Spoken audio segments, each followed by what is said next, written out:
Vera, não podia esperar outra coisa de você.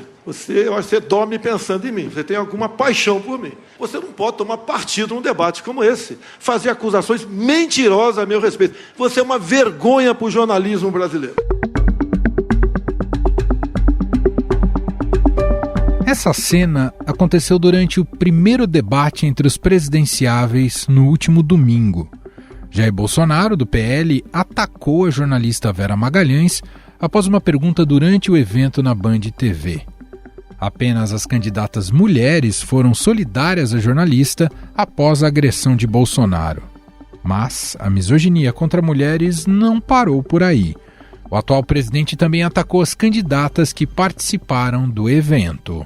Já está apelando. A senhora falou uma frase lá na CPI, o seguinte, frase tua, não é porque houve malversação de dinheiro público que devemos investigar. A senhora foi conivente com a corrupção na CPI. A senhora é uma vergonha. O candidato Bolsonaro, como deputado, defendeu um torturador de mulheres assim mesmo, no plural. Votou contra os direitos das empregadas domésticas, ameaça jornalistas. Eu mesma já fui vítima, repito aqui, de violência política de seus ministros. Candidato Bolsonaro, por que tanta raiva das mulheres? Aliás, foi com Simone Tebet, do MDB, que Bolsonaro travou os embates mais agressivos sobre política para mulheres. Vem com um discurso barato, que eu ataco, que eu agrido as mulheres, não cola mais. Chega de vitimismo, somos todos iguais. Eu defendo as mulheres. Para com essa mania, faz política, fala coisa séria, não fica aqui fazendo joguinho de mimimi. A postura do atual presidente chama atenção em um momento em que ele precisa diminuir a rejeição entre as mulheres e angariar alguns votos no segmento. Segundo a última pesquisa Datafolha, mais de 50% do público feminino ouvido não votaria em Jair Bolsonaro. No entanto, a agressividade contra candidatas mulheres não foi uma particularidade apenas do atual presidente. Lula do PT também teve seus momentos de um certo machismo, quando se dirigiu às candidatas Simone Tebet e Soraya Tronic. A candidata Soraya, se ela tivesse acompanhado a política desse país, ela percebia que o seu vice já fez essa proposta há 30 anos atrás. Se consegue falar muita coisa, e a senhora disse que não viu esse país que eu falei acontecer. O seu motorista viu, o seu jardineiro viu, a sua empregada doméstica viu. Lula já havia feito um comentário machista durante discurso em um evento no Vale do Anhangabaú, em São Paulo. O candidato petista cometeu gafe ao falar sobre a Lei Maria da Penha. Mão de homem não foi feita para bater em mulher. Quer bater em mulher, vá bater em outro lugar, mas não dentro da sua casa ou no Brasil, porque nós não podemos aceitar mais isso.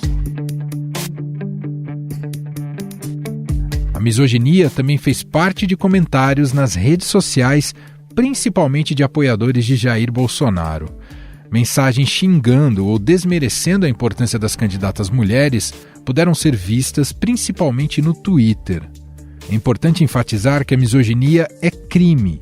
Sancionada em 2018 pelo ex-presidente Michel Temer, a lei acrescenta à Polícia Federal a atribuição de investigação de casos de misoginia na internet. Uma das propostas aprovadas pelo Congresso Nacional inclui entre as atribuições da Polícia Federal a investigação de crimes de misoginia pela internet. Os policiais federais vão atuar para punir a divulgação de conteúdos que propagam ódio ou aversão às mulheres.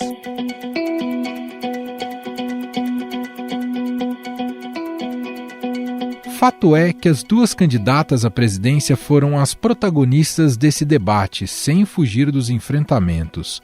Simone Tebet bateu na tecla da má gestão do atual governo e lembrou das corrupções das administrações petistas. Lamentável, no país da fome, da miséria, do desemprego, do desespero, do desalento, temos dois candidatos falando do passado, alimentando ódio, dividindo as famílias e polarizando o Brasil. Triste o Brasil, que tem que escolher entre o escândalo do Petrolão e do Mensalão do PT e o escândalo de corrupção da educação e do orçamento secreto do atual governo. Monitoramento do Instituto Quest sobre as reações ao debate nas redes sociais confirmaram o desempenho de Tebet, que teve mais menções positivas nas redes sociais do que os rivais, com 62%. Além disso, pesquisa qualitativa do Datafolha, com 64 eleitores indecisos, apontou a MDBista como a que saiu melhor no debate. Soraya Tronic, do União Brasil, também se posicionou em relação à misoginia e disse que defende as mulheres em todas as situações de adversidades. Quando homens são tchutchuca como outros homens, mas vêm para cima da gente sendo tigrão, eu fico extremamente incomodada. Aí eu fico brava assim. E digo mais para você. Lá no meu estado, tem mulher que vira onça, e eu sou uma delas. Eu não aceito esse tipo de comportamento e de xingamento. E, acima de tudo, disseminar ódio entre os brasileiros e nos dividir.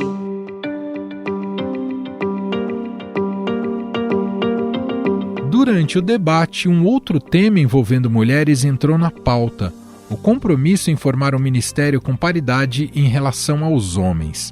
Ao ser questionado sobre se comprometer a indicar mulheres para metade de seu ministério, Lula afirmou que não assumiria esse compromisso.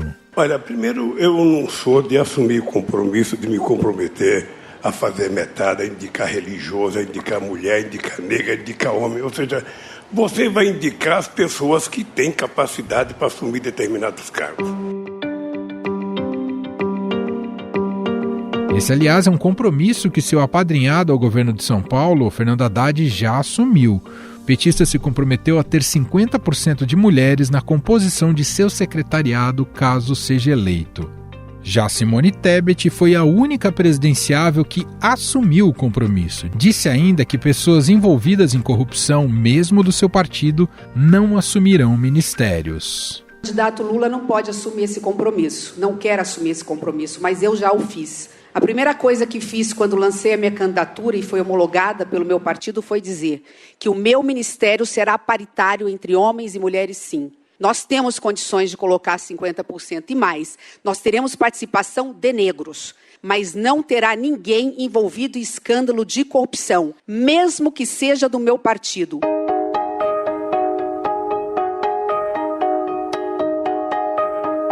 Fora do Brasil, a França tem adotado mecanismos para exigir a paridade entre homens e mulheres na política do país. No atual governo de Emmanuel Macron, 13 mulheres ocupam cargos mais altos do governo, ante 14 homens. Esse é o caso da atual primeira-ministra Elisabeth Borne. Como vocês podem imaginar, eu estou muito emocionada esta noite. E não posso deixar de pensar na primeira mulher que ocupou essa posição, Edith Cresson. Talvez eu gostaria de dedicar a indicação a todas as meninas, dizendo a elas: vá atrás dos seus sonhos. Nada deve parar a luta pelo lugar da mulher em nossa sociedade.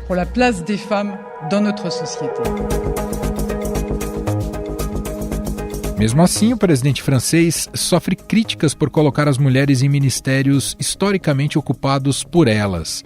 Apenas Catherine Colonna ocupa uma pasta considerada tradicionalmente masculina, a das relações exteriores. Afinal, a paridade entre homens e mulheres no primeiro escalão do governo seria fundamental para a melhoria da nossa democracia? Como um presidente pode ser indutor de políticas para a mulher? E de que maneira o debate mexe com as estratégias das campanhas a partir de agora? Sobre esses temas, nós vamos conversar com a professora associada de Direito da Universidade de Brasília, doutora em Ciências Sociais pela Unicamp e pesquisadora visitante da Universidade de Oklahoma, Ana Cláudia Farranha. Tudo bem, professora? Seja muito bem-vinda. Obrigado por ter aceito aqui o nosso convite. Muito obrigada. Olá a todos e todas. É uma alegria poder participar e estou aqui à disposição de vocês. Professora, bom, o assunto central desse debate neste domingo, realizado ali pelo Pool da Imprensa, foi justamente a questão das mulheres, do respeito às mulheres. E o presidente Jair Bolsonaro, em especial, digamos, foi quem teve um desempenho mais vexaminoso, pois atacou diretamente a jornalista Vera Magalhães e também a candidata Simone Tebet, com um grau de virulência bastante assustador. Ou seja, a pecha de misógino foi reforçada em rede nacional durante a campanha eleitoral. Agora, não que os demais candidatos homens tenham sido também exemplares, né? Ciro, que teve a oportunidade de reagir na sequência, nada fez, e Lula, ainda naquele bloco, também ignorou a situação. Coube às candidatas Simone Tebet e Soraya Tronic, senadoras e candidatas à presidência, a reação mais contundente ao longo do debate, e também acabaram tendo bons frutos posteriormente, tanto da aprovação de público quanto da crítica especializada. Bom, tudo isso que vimos ontem, para eu começar aqui com a primeira pergunta para te ouvir, tudo isso que vimos ontem, em especial entre os homens candidatos ontem, é sinal que ainda há um despreparo dos candidatos em tratar das políticas voltadas às mulheres? Então, Emanuel, eu acredito que é um pouquinho além de despreparo. Eu vou falar assim, bem didaticamente, que é um pouquinho além, para não dizer assim, é machismo, com todas as letras. Tanto que teve um bloco que o candidato Jair Bolsonaro podia fazer uma pergunta a um dos candidatos, e ele se vira para o Ciro e fala assim, vamos falar de mulher, Ciro. Então, assim, é muito evidente, né, como as relações patriarcais, né, como a opressão de gênero, ela está muito delimitada nesses espaços, né, que quando a gente fala de gênero, né, de uma desigualdade entre os gêneros, não é uma invenção. Acho que ontem ficou muito patenteado como os candidatos se embolaram ali, né, e foram enrolando, e aí, assim, depois foram se consertando, mas ficou uma sensação muito, muito ruim de como, depois de, enfim, né, eu vou contar o voto feminino a partir dos anos 30, quer dizer, você tem esse período todo e cotas na política, o debate. Esse ano foi o ano recorde de candidaturas de mulheres e negros por uma determinação, né, por uma resolução do TSE, e a turma e os candidatos homens ainda estão ali com esse discurso da ponta da língua para fora, mas não introjetado. Eu acho que isso ontem ficou muito marcado nas 4 candidaturas, né? Ficou muito evidente que eles demoraram ali para reagir, e depois também as falas, enfim, a emenda, eu não vou dizer que a emenda era pior do que o soneto, mas a emenda ficava evidente que era uma emenda. E um dos erros gravíssimos que a gente percebe por esse desempenho nesse domingo é enxergar ainda, por incrível que pareça, o eleitorado feminino como um nicho e não como a maioria do eleitorado. Isso não te surpreende, professor? Exatamente, assim, não me surpreende, porque essa é uma prática da política, né? Eu acho, e aí, Emanuel, eu acho que se alguém quer falar de nova política, tem que falar de mulheres, tem que falar de negros, tem que falar de indígenas, tem que falar de Amazônia, porque a nova política é essa, são os atores que ali nem se falou, assim, era uma coisa. E hoje eu estava retuitando um material, e aí falei, eu vou retuitar para todos os candidatos, vou marcar todos no meu Twitter. Ora, a candidata Vera do PSOL, Vera Lúcia, é uma mulher negra, ela não estava emitendo, eram as regras do debate e tal. Mas você não tinha nem jornalistas, você tinha um jornalista negro fazendo a cobertura do UOL, eu assisti pelo canal do UOL, mas você não tinha nem jornalistas negras ali falando. Então, veja, sabe, são coisas que você fica muito... Gente, o que está acontecendo? Então, para falar de nova política, tem que se falar disso, porque me pareceu muito que, apesar dos candidatos terem os seus compromissos, né, seus compromissos com as suas propostas, com propostas de democráticas, ampliadas, né, apesar enfim, né, da configuração que a gente tinha ali, os discursos não conseguiram trazer de uma maneira contundente o que é novo afinal. Quem fez isso foi a candidata Simone Tebet, que realmente aproveitou o momento ali, né? E o que não significa também que ela também não pense estrategicamente, porque a política é isso, você pensa estrategicamente.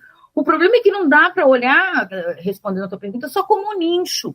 Porque o nicho significa, olha só, eu vou... Olha, o candidato Jair Bolsonaro, no lançamento da sua candidatura, ali no Maracanãzinho, ele contou com a sua esposa, né, a Michele, falando ali de uma forma, né, dizendo, este é o candidato que ama as mulheres, e ele diz, eu fiz mais de não sei quantas leis, mas veja, não dá para pensar só como um nicho, né, e essa é a realidade que está batendo na porta. E não só porque a maioria vive uma situação desigual. Ele não atacou, o candidato Bolsonaro não atacou nem os candidatos, ele atacou o candidato Lula e tal, mas nem os candidatos ele atacou de uma forma tão agressiva como ele atacou a jornalista Vera Magalhães. Então, acho que isso tudo nos coloca muito, eu confesso para você que hoje eu passei o dia pensando nisso, né, nos coloca muito a seguinte questão: onde chegamos e para onde vamos, afinal?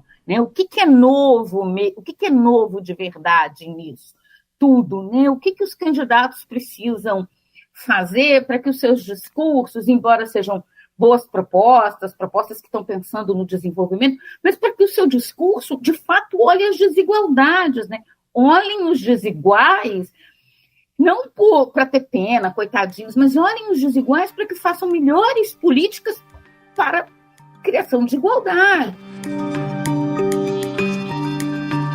E na sua visão, professora, Bolsonaro, depois do desempenho dele no debate desse domingo, ele ainda tem alguma chance de reverter a situação e atrair o público feminino? Ou agora ficou muito difícil, ele pode vir a pagar muito caro por a maneira como ele acabou agindo ali no debate? Eu acho que assim, né, o candidato Bolsonaro, ele tem esse perfil na história dele, né? Hoje eu até estava falando, o Bolsonaro não saiu, ele parecia o deputado falando, eu lembrei dele falando na Câmara, assim, quando ele era deputado. Eu falei, gente, mas ele não está nem presidenciável, ele está deputado, a forma como ele se dirigiu a jornalista Vera Magalhães, né? Então, o que eu vejo, em política tudo é possível. Agora, ele ficou numa situação muito desconfortável, porque veio muito à tona essa coisa de, né, como se ele tivesse um cercadinho xingando mesmo as jornalistas que ele xinga, né, como ele já xingou a deputada Maria do Rosário, como ele já, né, tem inúmeras situações em que o candidato Bolsonaro deixa muito claro essa sua posição, mas, além disso, ficou uma coisa muito grosseira do ponto de vista, porque eu acho que, assim, eu nunca fui candidata, mas eu acho que um candidato, uma coisa que ele precisa é do carisma, né? O Bolsonaro joga com o carisma dele, não há dúvida disso, quando ele fala aquelas gracinhas e tal, e ele sai do cara meio do paspalhão, mas que, né, que é o antissistema, mas ontem ele caiu na persona que de fato aparece, grosseira que ele é. Então, eu acho que isso para o eleitorado é muito agressivo, né? É claro que tem marketing, é claro que você faz recortes, é claro que um debate como aquele de ontem, ele produz muito conteúdo para as redes sociais, né? Não há dúvida disso, e é sempre possível reverter. Mas eu acho que ontem ficou muito evidente essa posição que ele tem nesses últimos 4 anos, há vários estudos mostrando como os ataques do presidente Jair Bolsonaro à imprensa, ela é concreta, ela é real. O Brasil aumentou muito o seu indicador de piora da liberdade de expressão, e o ataque a jornalistas, principalmente a jornalistas mulheres, é muito evidente. Então, veja, eu acho que essa reta final, esses 34 dias aí que ainda faltam, e aí eu acho que, assim, o grande desafio, me parece, que para o marketing do Bolsonaro, né? Porque do ponto de vista das propostas, ele diz, eu fiz, eu aconteci, mas hoje está em todos os jornais, né? E como é que os candidatos apresentaram sua proposta, né? Quem inflou, quem falou verdade, quem mentiu, né? O candidato Bolsonaro teve vários episódios em que ele conta muitas histórias que a gente sabe que não são verdade. Então, eu acho que esse discurso de esse é o candidato que ama as mulheres não vai colar. na verdade, ele ficou numa situação, vamos dizer assim, vergonhosa, né? Muito vergonhosa do ponto de vista de inclusive, ser o presidente da República em busca da reeleição. Perfeito. Professor, outro momento decisivo no debate, ainda dentro desse tema, né, da questão feminina, foi uma pergunta feita por uma jornalista, foi feita em bloco, né, foi feita para o ex-presidente Lula e candidato Lula e para a candidata Simone Tebet, sobre ela propõe ali um compromisso dos dois sobre uma paridade na composição ministerial, na montagem de governo. Lula respondeu primeiro, não se comprometeu com essa paridade 50-50, ao contrário da Simone Tebet. E aí eu queria, para a questão de fundo, e te ouvir, na sua visão, a paridade no executivo, na máquina governamental, seria um avanço para a nossa democracia, independentemente do presidente que esteja sentado lá a partir de 2023?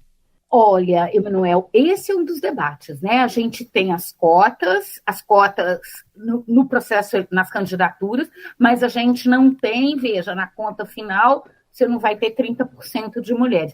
Isso tem feito vários debates. E a paridade, ela é vamos dizer, uma possibilidade. O Chile fez isso, né? O Chile, e fez, assim, como lei mesmo. Olha que era o Chile, que não é o Chile que está às vésperas de promulgar sua nova Constituição. É o Chile com aquela Constituição lá do Pinochet, num governo de esquerda, obviamente. Então, a paridade, ela é uma proposta que ela sai desse discurso, eu gosto das mulheres, as mulheres são lindas, as mulheres enfeitam, essa coisa, né, que as mulheres são usadas no discurso para enfrentar, de fato, as desigualdades. Eu me lembro que quando o ex-presidente Michel Temer montou o gabinete dele, não tinha nenhuma mulher. Isso foi noticiado. Eu me lembro que, inclusive, dei uma entrevista na época, isso foi noticiado em vários lugares, em vários jornais, no mundo inteiro,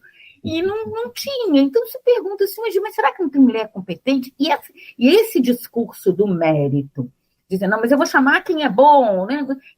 Ele não cabe, porque aqui é o seguinte, gente, ontem tudo bem, você tinha uma paridade ali, você tinha muitas mulheres ali, mas você não tinha negros. Será que não tem jornalistas negros? Será que não tem jornalistas mulheres negras?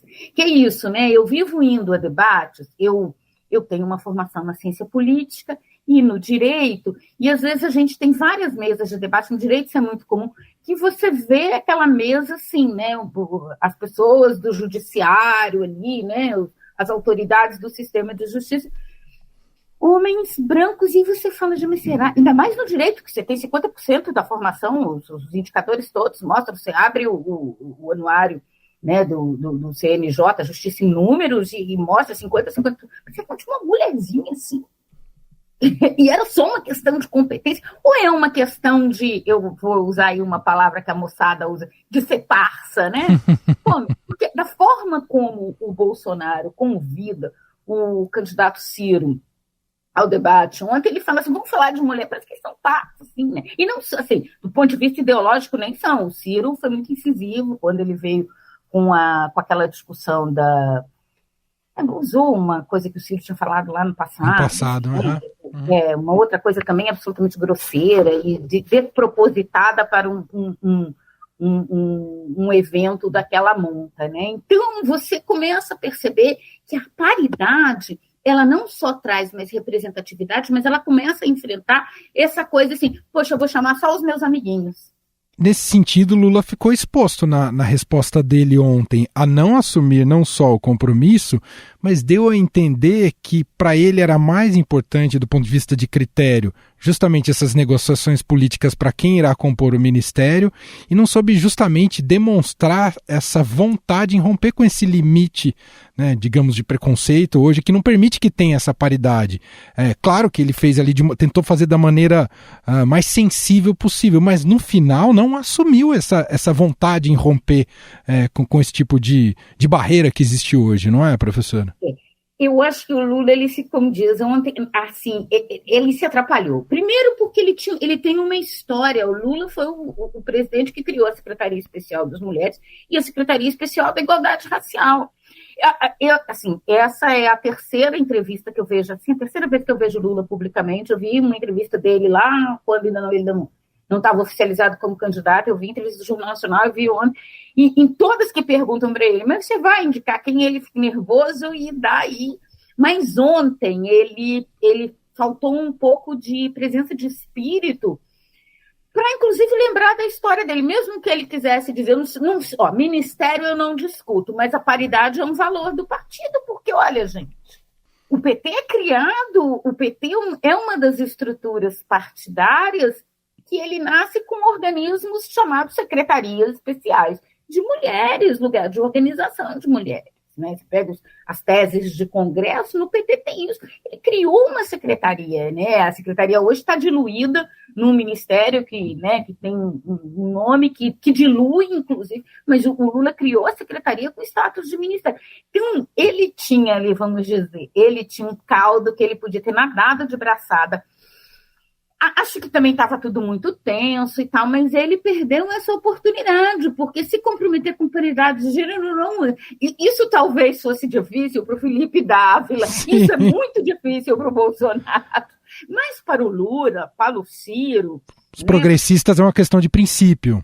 Exato, é uma questão de princípio. Depois como é que o povo vai brigar? Porque isso mexe no poder, sabe, Emanuel? Eu acho que esse é o X da questão. Não é só porque nós queremos as mulheres, porque gostamos das mulheres. Não, isso mexe no poder. Eu tenho um ministro da Educação e eu tenho uma ministra da Fazenda.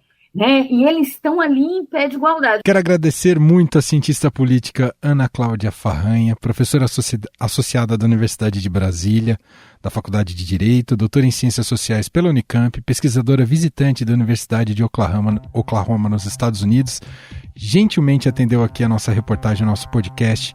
Te agradeço demais, foi muito legal a conversa, viu, professora? Imagina, Emanuel, eu que agradeço, foi ótimo, eu adoro falar, me chame sempre, eu falo muito e adoro falar.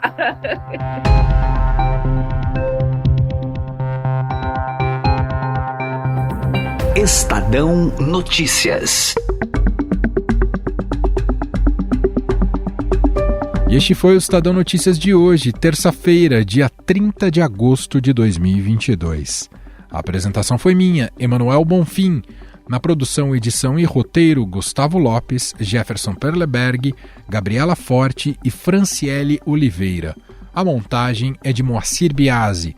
Escreva pra gente no e-mail podcast@estadão.com. Um abraço para você e até mais.